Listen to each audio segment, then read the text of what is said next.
मार्गदर्शक क्लासेस के YouTube channel पर आज एक बार फिर से आपका स्वागत और अभिनंदन करता हूं।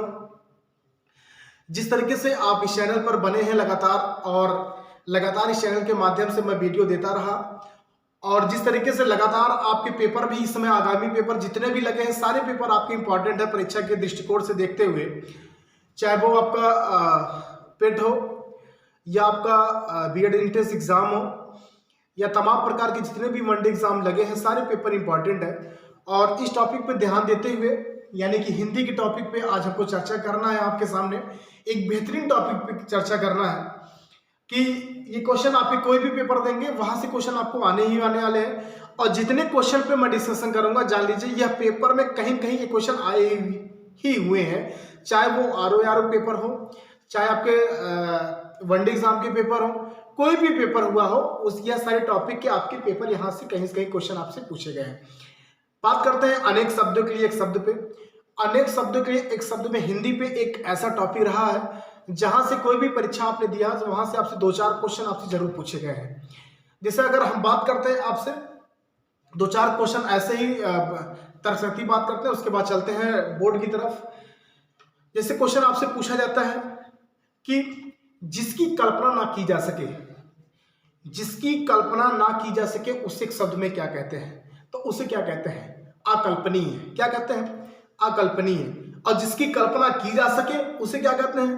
कल्पनीय कहते हैं। ठीक है, तो ऐसे करके आप लिखते भी रहिएगा और बातों को सुनते भी रहिएगा। और एक चीज जान लीजिए, अगर कुछ आपको जीवन में कुछ करना है तो करने के लिए आपको लड़ना पड़ेगा, संघर्ष करना पड़ेगा। कोई भी चीज हो, किसी भी क्षेत्र में आप अगर काम कर रहे हैं उसके लिए आपको द बेस्ट आपका अपना देना ही पड़ेगा।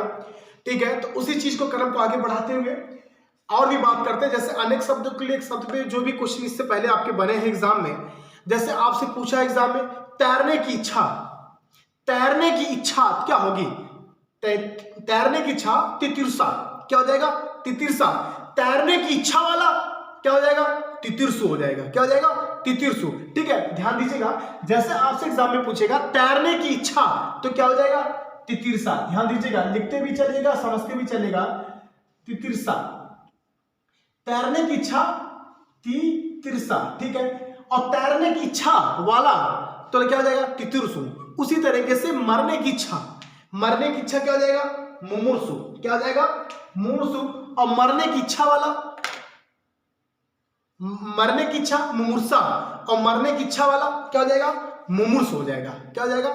मुमूर्ष हो जाएगा। ठीक है, इसी तरीके से आपसे और भी एग्जाम के लिए जैसे आपसे पूछा जाएगा जो घटना आंखों के सामने घटित होती है उसे क्या कहते हैं?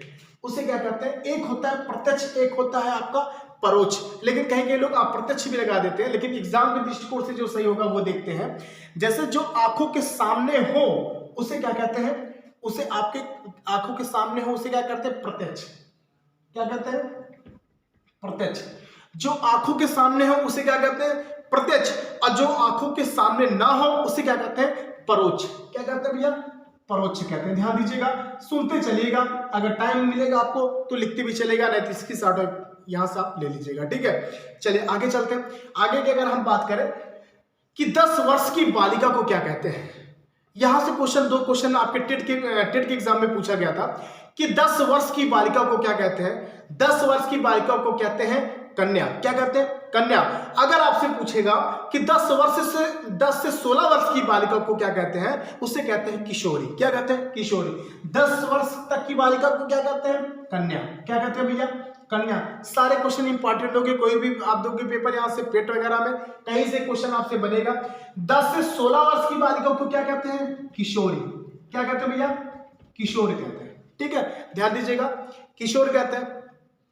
आगे चलते हैं। बाएं हाथ से लिखने वाला, बहुत बार एग्जाम में पूछा गया है। बाएं हाथ से लिखने वाला लबड्डा ना, लबड्डा ना, जानते हैं आप लोग बैठाओगे। यहां पे क्या हो जाएगा? बाएं हाथ से लिखने वाला क्या हो जाएगा? सब्यसाची। क्या हो जाएगा? सब्यसाची। बाएं हाथ से लिखने वाला क्या हो जाएगा? सब्यसाची। ठीक है, बाएं हाथ से लिखने वाला सब्यसाची। ठीक है, और उसके बाद अगर आपसे पूछेगा एक क्वेश्चन समीक्षाधिकारी पूछा गया था कि सब्यसाची किसकी पर्यायवाची? सब्यसाची किसकी पर्यायवाची? तो किसकी पर्यायवाची है? अर्जुन की पर्यायवाची है। चूंकि अर्जुन क्या है, दोनों हाथ से 10 बार चलाते थे, इसलिए सब्यसाची की पर्यायवाची रखी गई है, पूछा भी गया एग्जाम में समीक्षाधिकारी में। और उसके बाद आगे बात करते हैं। आगे अगर आपसे पूछा जाएगा जो कहा ना जा सके, जो कहा ना जा सके उसे क्या कहते हैं। एक पूछा जाता है जो कहा जा सके उसे क्या कहते हैं, एक पूछा जाता है जो कहा ना जा सके। जो कहा ना जा सके उसे क्या कहते हैं, अकथनीय। क्या कहते हैं भैया, अकथनीय। जो कहा ना जा सके उसे अकथनीय, और जो कहा जा सके उसे क्या कहते हैं, कथनीय। कथनीय कहते हैं जो कहा जा सके, और जो कहा ना जा सके उसे क्या कहते हैं, अकथनीय। ठीक है, ध्यान से सुनिएगा बातों को, एक एक पार्ट पे लेके चलते हैं। लगभग 100 से 150 क्वेश्चन यहाँ से सीख रहे होगा। ठीक है, जिसका कोई शत्रु पैदा ना हुआ हो, ये देखो भैया। ठीक है, और ऐसा कोई दुनिया में कोई व्यक्ति नहीं होगा जिसका कोई शत्रु न होगा। बहुत पड़ोसी वाले हैं, पड़ोसी वाले कितना कौन दुश्मन होता है। ठीक है, चलिए ठीक है, ध्यान दीजिएगा, सबके दुश्मन है। ठीक है, चलिए ध्यान दीजिएगा, जिसका कोई शत्रु ना हो, जिसका कोई शत्रु ना होगा तो कमेंट में बताइएगा। ठीक है, लेकिन हम जानते हैं अपना भी है, इसलिए जिसका कोई शत्रु ना हो उसे क्या कहते हैं, अजात शत्रु। क्या कहते हैं भैया, अजात शत्रु। जिसका कोई शत्रु पैदा ना हुआ उसे क्या कहते हैं, अजात शत्रु। ठीक है, ध्यान दीजिएगा। आगे अगला क्या होगा, वह स्त्री जिसका पति दूसरा विवाह कर लिया हो, या बोलो, वह स्त्री जिसका पति दूसरा विवाह कर लिया हो उसे क्या कहते हैं। बहुत इंपॉर्टेंट क्वेश्चन यहां से एग्जाम में पूछा गया है, अधूरा। वह स्त्री जिसका पति दूसरा विवाह कर लिया हो उसे क्या कहते हैं, अधूरा। ये कई बार एग्जाम में पूछा गया है कि ठीक है, कि वह स्त्री जिसका पति दूसरा विवाह कर लिया। आगे अभिनय करने वाला पुरुष, एक पूछा जाता है कि अभिनय करने वाला पुरुष वो क्या होता है। एक होता है अभिनय करने वाली स्त्री, तो दो जाहिर सी बात है आपको पता होगा, लिखने की जरूरत नहीं है। अभिनय करने वाला पुरुष हो जाएगा क्या, अभिनेता, और अभिनय करने वाली स्त्री क्या हो जाएगी आपकी, अभिनेत्री। समझा रहा ना। ठीक है, एक टक देखने वाला यानी कि एक सरसरी निगाह से देखने वाला, उसे एक शब्द में क्या कहते हैं, टकाटक। ना भैया, बैठाओगे तो एक भी क्वेश्चन आप लोग सही नहीं होगा आपका। एक टक देखने वाला यानी एक ही नजर से देखने वाला, तो यहां से क्या हो जाएगा आपका, निर्निमेष। क्या हो जाएगा भैया, निर्निमेष। ठीक है, समझा रहा ना। 3 क्वेश्चन आपको और यहां से लेते हैं। एक पूछा जाता है लाल कमल को क्या कहते हैं, एक पूछा जाता है सफेद कमल को क्या कहते हैं, एक पूछा जाता है कि नीले कमल को क्या कहते हैं, और तीनों को एक ही शब्द में पूछा गया कि एक शब्द में इसे क्या कहा जाता है। लाल कमल को एक शब्द में क्या कहा जाता है, लाल कमल को एक शब्द में कोकोनट कहा जाता है। क्या कहा जाता है भैया, कोकोनट। लाल कमल को एक शब्द में कोकोनट, नीले कमल को एक शब्द में इंदिवर, और सफेद कमल को एक शब्द में पुंडरीक। ठीक, कोकोनट, इंदिवर और पुंडरीक। लाल कमल को एक शब्द में आपका कोकोनट, नीले कमल को एक शब्द में इंदिवर, सफेद कमल को एक शब्द में क्या कहा जाता है, पुंडरीक कहा जाता है। ये तीनों क्वेश्चन एग्जाम में आपके बने हैं। ठीक है, चलिए, जिसकी गर्दन सुंदर हो उसे क्या कहते हैं, जिसकी गर्दन सुंदर हो, एकदम सुंदर सुडोल अच्छा। ठीक है, देखने पे आदमी क्या हो जाए, मन मोह लालायित हो जाए। ठीक है, देखने खुश हो जाए। यानी कि कहने का मतलब कि जिसकी गर्दन सुंदर हो उसे क्या कहते हैं, उसे क्या कहते हैं, सुग्रीव। क्या कहते हैं भैया, जिसकी गर्दन सुंदर हो उसे क्या कहते हैं, सुग्रीव। जिसकी आंखें सुंदर हो, जिसकी आंखें सुंदर हो उसे क्या कहते हैं, तो क्या कहते हैं, सुलोचन। क्या कहते हैं, सुलोचन। सु मतलब सुंदर, लोचन मतलब आंख। जिसकी आंखें सुंदर हो उसे क्या कहते हैं, सुलोचन कहते हैं। ये भी एग्जाम में पूछा गया है। ठीक है, आगे चलते हैं। तो ये बात समझ में आई, जिसकी गर्दन सुंदर हो उसे क्या कहते हैं, सुग्रीव कहते हैं। ठीक है, आगे चलते हैं। जो सदा से चला आ रहा हो उसे क्या कहते हैं, जो सदा से चला आ रहा हो, कोई चीज सदियों से चली आ रही है उसे क्या कहते हैं, अनवरत। अनवरत कहते हैं, अनवरत। ठीक है, जो सदा से चला आ रहा हो उसे क्या कहते हैं भैया, अनवरत कहते हैं। ठीक है, ध्यान दीजिएगा। जिसे जीता ना जा सके उसे क्या कहते हैं, अजय। जिसे जीता ना जा सके उसे क्या कहते हैं, अजय कहते हैं। जिसे जीता ना जा सके उसे क्या कहते हैं, अजय। ठीक है, आगे चलते हैं। एक पूछा जाता है कि जहां जाना कठिन हो, एक पूछा जाता है जिसे पाना कठिन हो, एक पूछा जाता है जिसे लांघना कठिन हो, उसे क्या कहते हैं। तीनों क्वेश्चन इंपॉर्टेंट है। जहां जाना कठिन हो उसे क्या कहते हैं?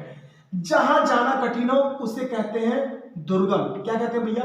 दुर्गम। आपने हनुमान चालीसा में एक लाइन पढ़ी होगी, दुर्गम काज जगत के जीते। समझा ना? दुर्गम काज जगत के जीते, यानी जहां जाना कठिन हो उसे क्या कहा जाता है? आपके दुर्गम। जिसे पाना कठिन हो, यानी जिसके लिए आप दिन रात परेशान हो, जिस चीज के लिए आप पढ़ाई कर रहे हो।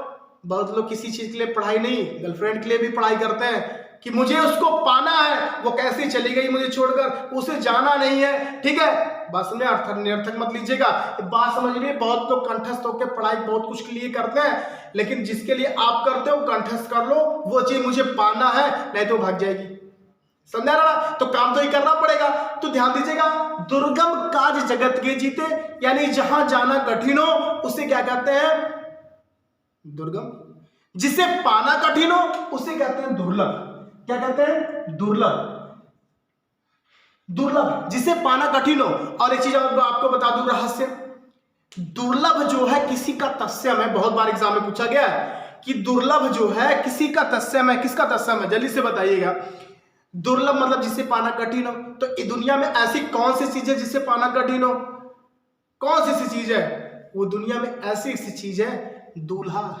दूल्हा। दूल्हा सबसे ज्यादा जानते हो दूल्हा ना, यानी कि जितने लड़के और कितने भाव खाते हैं आप लोग कितने अच्छे से पता है। ठीक है, ये दूल्हा दो दुर्लभ है। किसका तत्सम है? दूल्हा का। ठीक है, तो जिसे पाना कठिन, दूल्हा इतना आसानी थोड़ी मिलता है। एक नौकरी मिल जाएगी, देखिए कितना भाव आदमी खा लेता है। ठीक है, चलिए। दुर्गम दुर्लभ एक होता है कि जिसे लाघना कठिन हो, किसी चीज को लाघना जिसे कठिन हो उसे क्या कहते हैं? उसे कहते हैं दुर्लभ। दुर्लभ, जिसे लाघना कठिन हो उसे क्या कहते हैं? दुर्लभ कहते हैं। ठीक है, ध्यान दीजिएगा, जिसे लाघना कठिन हो उसे क्या कहते हैं? दुर्लभ कहते हैं। ठीक है, आगे चलते हैं। आगे आपसे पूछा जाता है जिस पर मुकदमा चल रहा हो उसे क्या कहते हैं? कि जिस पर मुकदमा चल रहा हो उसे क्या कहते हैं? उसे क्या कहते हैं? अभियुक्त। कहते हैं अभियुक्त गिरफ्तार हो गया। जिस पर मुकदमा चल रहा है उसे क्या कहते हैं? अभियुक्त कहते हैं। जिस पर मुकदमा चल रहा है उसे अभियुक्त कहते हैं। आगे, जिसका जन्म पहले हुआ हो उसे क्या कहते हैं? ध्यान दीजिएगा, सारे क्वेश्चन इंपॉर्टेंट है। जिसका जन्म पहले हुआ हो, अग्रज। ठीक है, या तो आपसे पूछ लेगा बड़े भाई को क्या कहा जाता है? अग्रज। बड़े भाई को क्या कहा जाता है? अग्रज। या आपसे पूछेगा जिसका जन्म पहले हुआ उसे क्या कहा जाता है? क्या कहा जाता है? अग्रज। जो छोटा भाई हो उसे क्या कहा जाता है? अनुज। क्या कहा जाता है? अनुज। छोटे भाई को क्या कहा जाता है? अनुज। अगर वहीं पे पूछ ले कि छोटी बहन को क्या कहा जाता है, तो छोटी बहन को क्या कहा जाता है? अनुजा। क्या कहा जाता है? अनुजा। ध्यान दीजिएगा, सारे क्वेश्चन इंपॉर्टेंट है। लड़कियों की नाम भी अनुजा होता है। जिसकी छोटी बहन हो एक शब्द में अनुजा, जिसका छोटी भाई हो उसे क्या कहते हैं? अनुज, जिसका बड़ा भाई हो उसे क्या कहते हैं? अग्रज। ठीक है, तीनों क्वेश्चन यहाँ से इंपॉर्टेंट है, कई बार एग्जाम में आपसे पूछा गया ये। ठीक है, आगे चलते हैं, चीजों को बढ़ाते हैं। जो ना जाना गया हो, जो ना जाना गया हो उसे क्या कहते हैं? अज्ञात। जो ना जाना गया हो उसे क्या कहते हैं? अज्ञात कहते हैं। ठीक।